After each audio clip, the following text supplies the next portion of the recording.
Hey guys, today we talked about the timeline for processing crime scenes.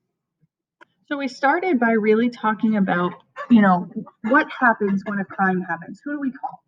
Well, someone who witnesses a crime calls 911, and what 911 does is dispatch out something called a first responder.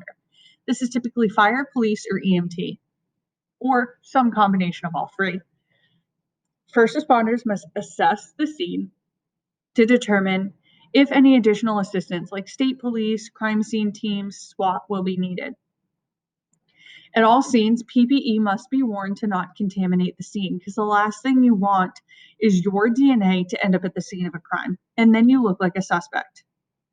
PPE can include, but is never limited to, gloves, booties, hazmat suits, masks, hairnets, and hats.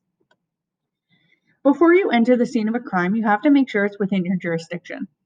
You do so by calling into dispatch with your coordinates. They'll tell you whether or not you are within your jurisdiction. All search and seizure procedures must be addressed and are in place. Narrative statements and sketches should contain some type of a venue statement that verifies that your coordinates are within the legal jurisdiction of the agency you're working for. These preliminary documents become very helpful in court to ensure that you followed proper protocol. When in doubt, you double check with your dispatcher, your supervisor, and all appropriate agencies that are responding to a crime. You don't want to overlook the need to contact the prosecutor's office for a search warrant. Possibly, a prosecutor may actually come and observe what's going on with the crime and verify that the search warrant is being followed. It's highly likely that a crime where evidence is going to be collected will need a search warrant. This is helpful to ensure that any and all physical evidence recorded is admissible in court whenever prosecuting. All crimes are different and none of them are routine. The FBI created this 12-step process to ensure these fundamental steps are followed to ensure the integrity of the evidence from the crime. Most law enforcement agencies across the US, and occasionally those internationally as well, follow the FBI 12-step process to gathering and protecting evidence at the scene of a crime. Your steps are as followed. First is prepare. Second is to approach the scene. Third, secure and protect. Fourth, initiate your preliminary survey. Fifth, evaluate your physical evidence possibilities. Sixth, prepare narrative descriptions. Seventh, prepare depict your scene photography. Eighth, prepare your diagrams and sketches of notes. Ninth is conduct your detailed search. 10th is record and collect any physical evidence. 11th is conduct your final search, and 12th is release the scene.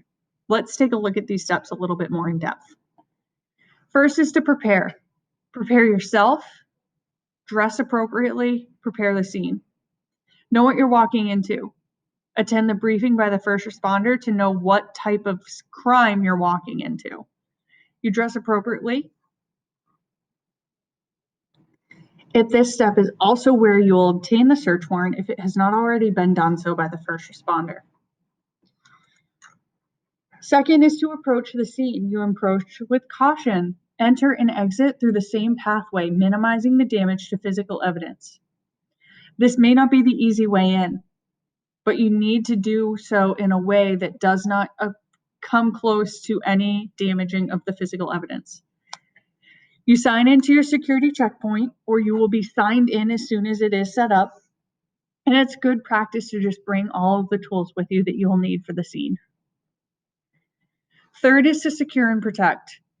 Crime scene tape, rope, sawhorses, vehicles, people, these are all good tools to use to protect and secure the scene. You also set up your security checkpoint. If it's an outdoor scene, you may want to use tarp or tents to keep the weather off of your scene so it doesn't wash away any physical evidence. You also must create a resting and cooling place for food, breaks, and water.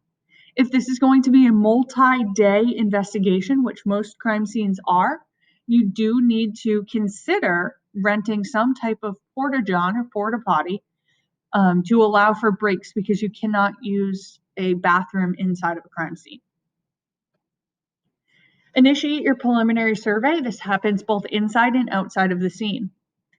Outside of the scene, you are taking initial witness statements, getting descriptions of what was seen or heard. This is not a formal process yet.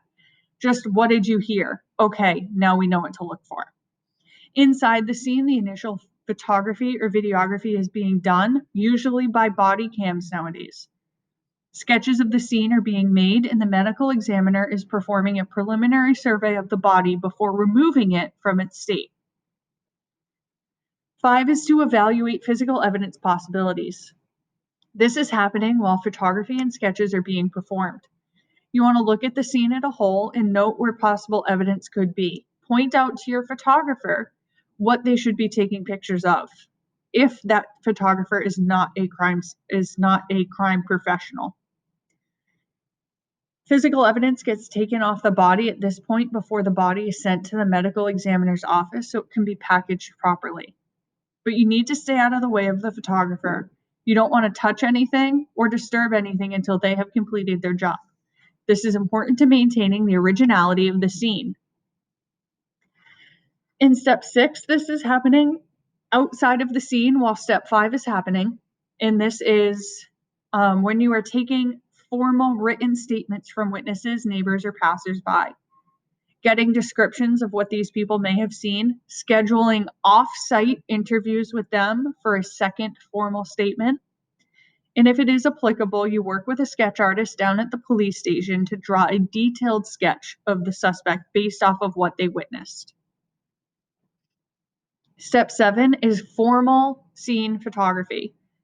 This is when photographers are working in the scene to review all film to ensure that pictures depict what is happening at the crime scene. If needed, photographers can re-enter the scene to take more photographs. Delete any unnecessary photos that are not relevant to the scene, and they keep this on a log for themselves. Step 8 is to prepare diagrams and sketches of notes. We combined all of our originals into one preliminary sketch to make a final sketch that is neat and clean. Nowadays, this can even be done digitally. We do keep all originals for record in case the court ever asks for them. If this is something that happens, if we release the sketch of suspects that are completed at this step out into the media to get it into the public. Step 9 is to conduct a detailed search. This is where you and your team start looking for evidence. You package the evidence in the following manner. Hair, fiber, and anything that is dry and non-perishable goes in paper bags.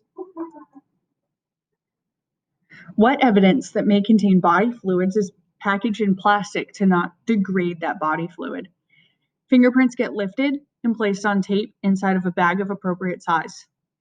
Before collecting any evidence, we have to photograph it in place and then again with a measurement included.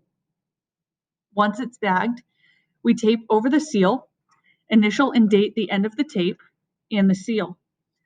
Evidence then is given a reference number that varies by crime or jurisdiction. Step 10 is to record and collect all physical evidence. This is done at the security checkpoint. The evidence log is kept accurately at the security checkpoint. All evidence gets given a reference number. The log must be accurately record what is the description of each reference number. All evidence get filed in boxes, and then boxes are also given a reference number. Next is to conduct a final search. You give the scene one last look over to ensure that you have collected all of the evidence that you need. If needed, collect and package any additional evidence. The last step is to release the scene. When everything is completed and all evidence is collected, all sketches are done, and your case is probably heading to court, you release the scene. Remove anything that you use as a barrier, crime scene tape, rope, tents. And the scene gets returned to its owners, the town, city, or state. If it is a private residence, the cleanup is provided to the owners at no cost to them.